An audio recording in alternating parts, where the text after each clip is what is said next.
Demikian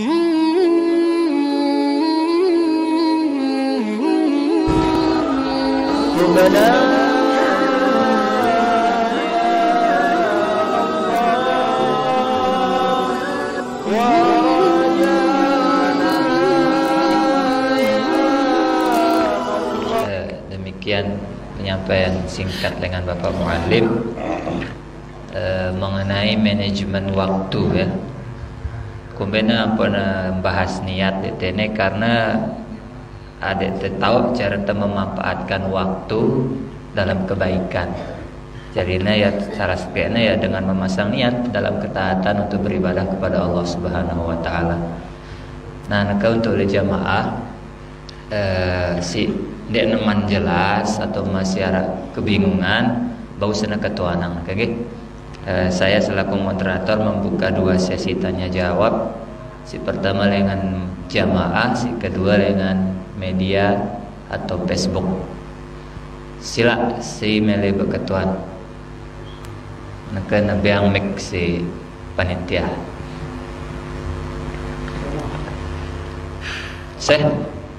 Ketuan? Oh no,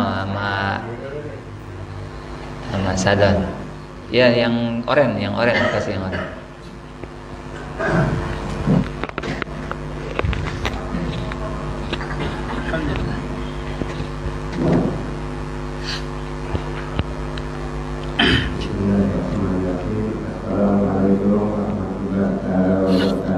Waalaikumsalam warahmatullahi wabarakatuh. Islam. Kemudian hukumnya tersebut agama partainya agama di agama Islam baru. Agama Islam baru itu banyak ilmunya. Islam baru pahala atau bukan. Dan tertulah kita Islam kemarin pula kita banyak jutaan. Sekian, terima kasih. Waalaikumsalam. Waalaikumsalam. Bunyi pertanyaannya bagaimana hukumnya kita pindah dari agama Islam kita yang lama dan pindahnya ke Islam yang baru. Si ngumbe maksudnya Islam si baru ini mungkin bisa ditangkap. Pertanyaan selanjutnya mungkin biar sekaligus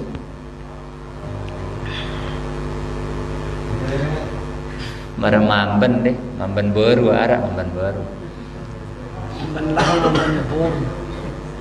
Mayun, ya biasa ngomen. Nah, yang mic, tulak mic baru. Assalamualaikum warahmatullahi wabarakatuh. Waalaikumsalam warahmatullahi wabarakatuh. Beliau Pak Ustaz Islam tidak berbuka tahunan yang Islam ini cuma senang maju minum ke akan diartikan meningkat dengan boleh maksudnya ke kita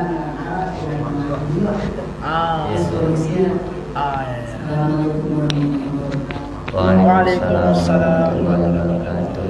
Jadi pertanyaan dengan Paman Sahrul, mumpe yang konte niatin atau narak sifat guna ajum kita detono Pak Ustaz. Sila sini dulu. Ayo para pemuda nih. Oh ya, kalau belum ada, sebelum kita ke media, kita langsung saja dulu Pak Mualim. Silakan. Bismillah. Ngombe hukumna tasugul lekan Islam tesilai tipa Islam si baru. Terus malak ita tamal Islam tesilai ngombe hukumna ina. Nah, ini ada Islam baru, ada Islam lama berarti ini, ya. Nah, ada saja, ya. Atau mungkin arak maksudnya lek deriki, ya. Suatu faham, ajaran yang memberikan pemahaman bahwa apa yang Anda kerjakan ini adalah bukan ajaran dari Islam. Sehingga meskipun Anda sudah beragama Islam, tetapi belum menjadi orang Islam. Ini ajaran si tetu-tetu Islam ne ya ne. Ke angkat temu lek tene, ikuti ne Islam si tulen. Akhirnya apa? Dia terhipnotis dengan ucapan itu sehingga dia meninggalkan ya. Meninggalkan, tepatnya sih bukan meninggalkan agamanya, meninggalkan segala macam bentuk amaliyah si gawena pas waktuna si lae ya, mengganti amaliyahnya dengan yang sesuai dengan pemahaman yang baru itu. Nah, seiring perjalannya waktu, insaf ya. Ternyata Islam si lain ini si tulen, si baru ini ya keliru. Tulak ya mana kalian ngumbe hukumna. Nah, perhatikan hadratal muhtaramin rahimakumullah. Ya. Lamun tamasi sugulekan Islam tematipa Islam, maka kita masih dikatakan Islam. Apa yang perlu diganti? Nggak ada. Karena antara Islam yang lama dengan Islam yang baru, menurut anggapan mereka, pada syahadatna, pada nabina. Saya Tuhan Allah subhanahu wa ta'ala. Wa man nabiyuka Muhammadun sallallahu alaihi wasallam nabi. Wa ma qiblatuka wal ka'batu qiblati. Wa ma imamuka al-Qur'anu imami. Islam nasilai pada rukun imanna kenca Islam nasi baru. Rukun Islamna le Islam nasilai pada kenca rukun Islamna ketika dia masuk ke Islam yang baru. Ya. Jadi apa yang perlu dirubah di sana? Kalau dari segi iman dan Islam tidak berubah, kewajibannya tidak berubah.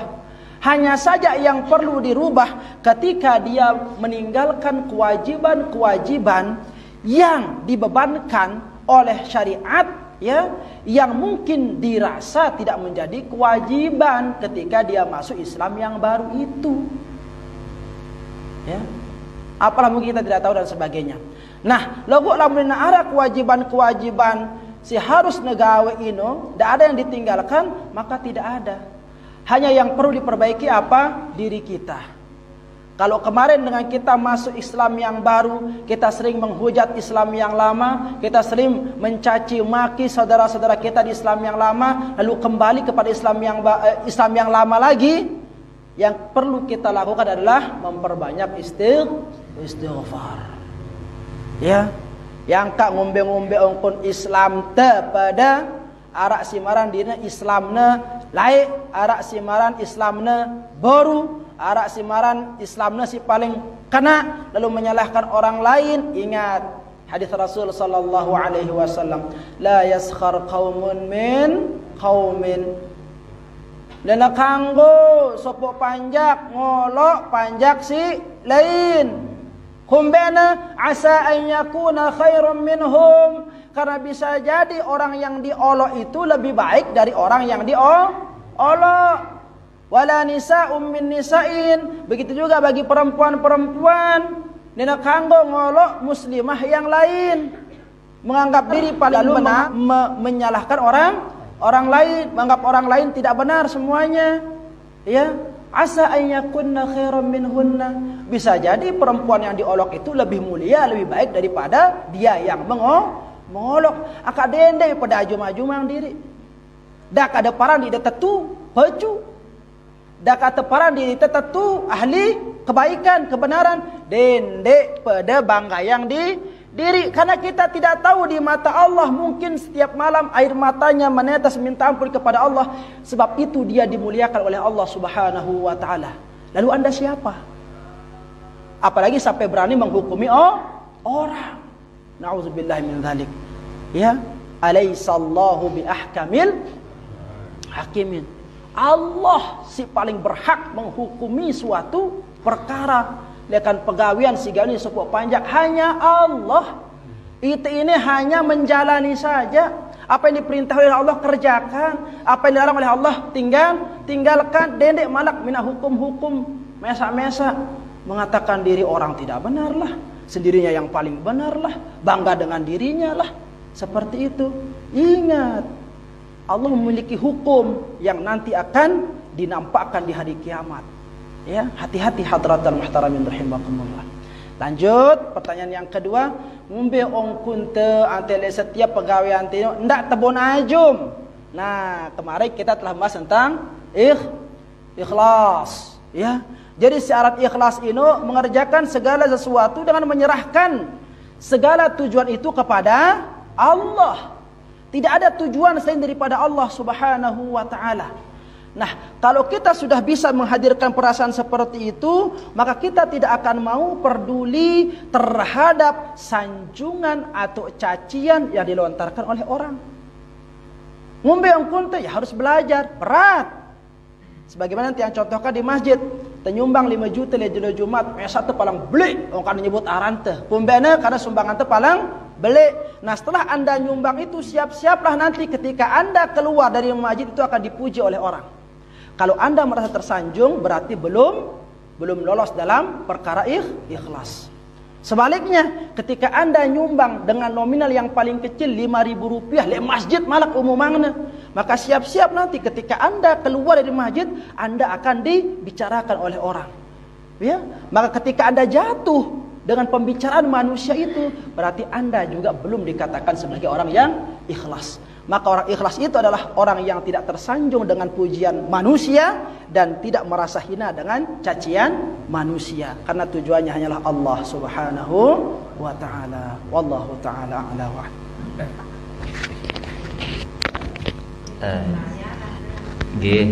jelas amak deh. Ya, nah pelayaran dengan lebut tahan sejulu karena ada sosmed dan nih.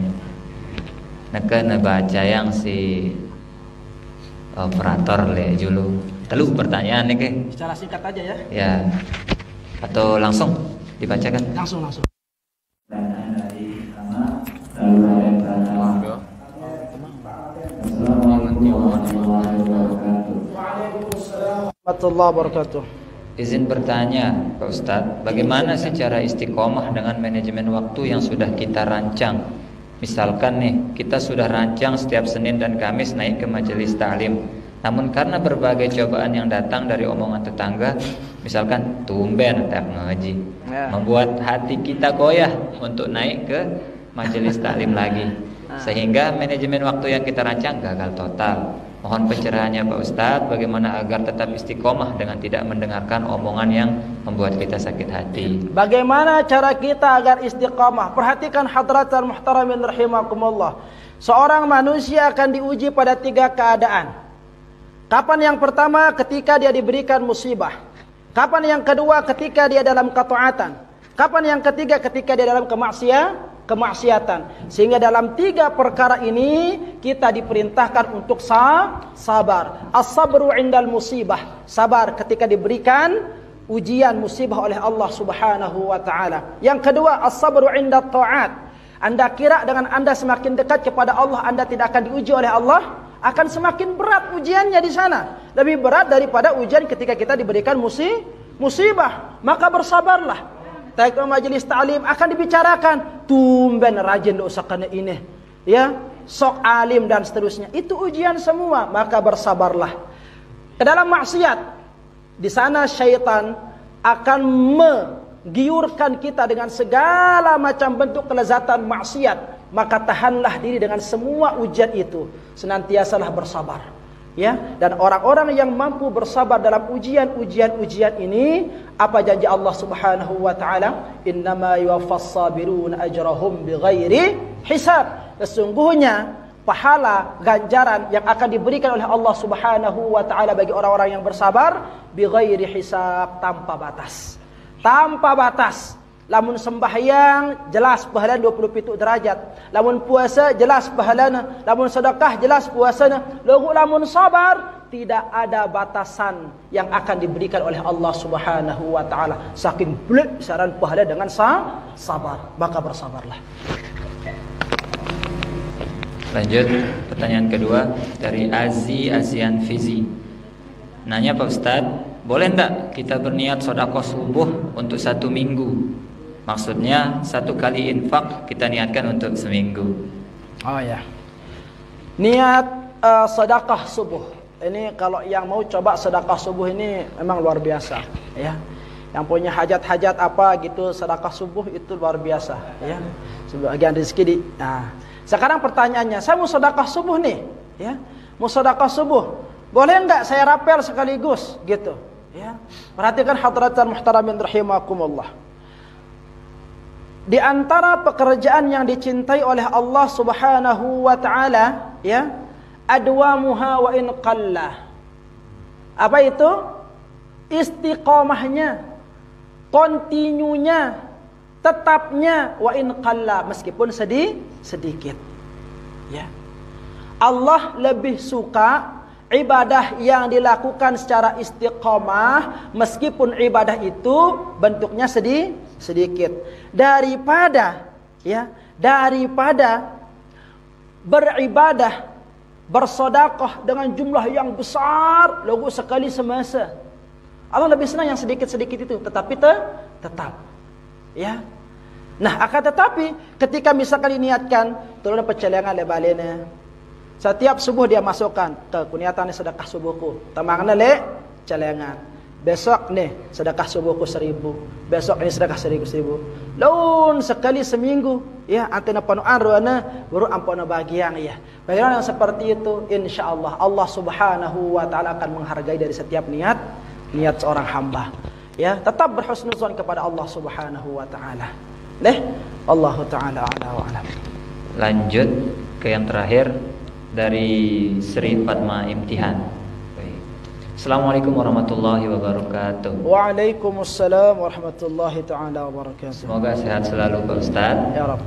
Ustaz, apakah keinginan kita untuk berbuat kebaikan tetapi malah selalu gagal merupakan akibat dari kelakuan kita yang buruk atau berbuat dosa? Misal, kita mau sekali sholat sunat nih, tetapi ada saja halangan sehingga sulit mengerjakannya. Apakah itu akibat dari perbuatan buruk kita atau bentuk hukuman Allah? Kebetulan saya pernah membaca di sosmed, orang yang biasanya bangun tahajud tiba-tiba tidak bangun mengerjakannya karena amalan buruknya di malam hari sebelum tidur. Mohon penjelasannya Pak Ustaz. Terima kasih banyak. Ya. Kita ingin mengerjakan suatu kebaikan tetapi terhalang terus. Perhatikan hadratan muhtaramin rahimakumullah. Sesuatu itu akan menjadi kebiasaan harus diawali dengan pemaksaan. Ya. Sesuatu akan menjadi kebiasaan ketika diawali dengan pemaksaan. Harus terpaksa diri teh. Ya. Terpaksa diri teh. Uras tengah kelem berat rasanya, paksa diri. Ya. Nah, ketika satu kali kita merasa terpaksa, dua kali kita merasa terpaksa, tiga kali sudah agak mulai berkurang rasanya paksaan itu, ya. Kalau setiap malam kita lakukan pemaksaan seperti itu, insya Allah kita akan menjadi keterbiasaan. Pada malam misalkan pelunggu dah, arah sigirang nyampah jam 7, lamun jam 7 ni nami dapat nyampah.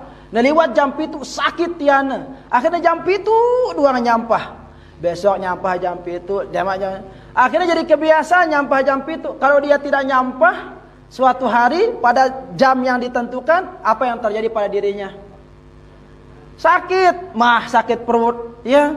Kelemaan nyampah, sakit tian, enah nene meletama. Nah, itu dia.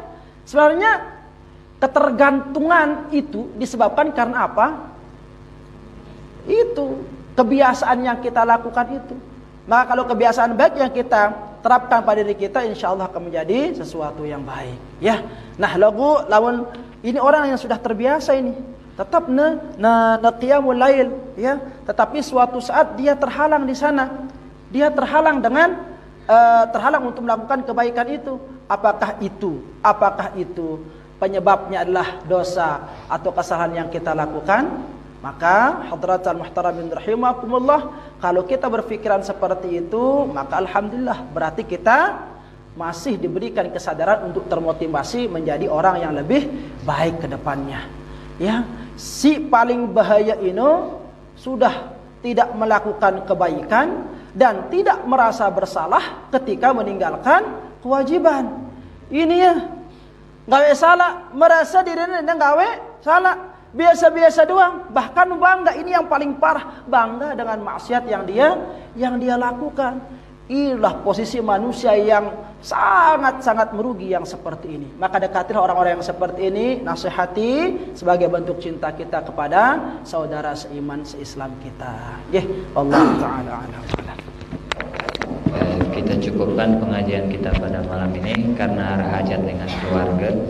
Sebelum tutup pengajian itu silakan bareng-bareng membaca sholawat yang akan dipimpin oleh Muhammad Khairul Miswari kepadanya di sini. Allahumma salli ala Muhammad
ya Rasulullah.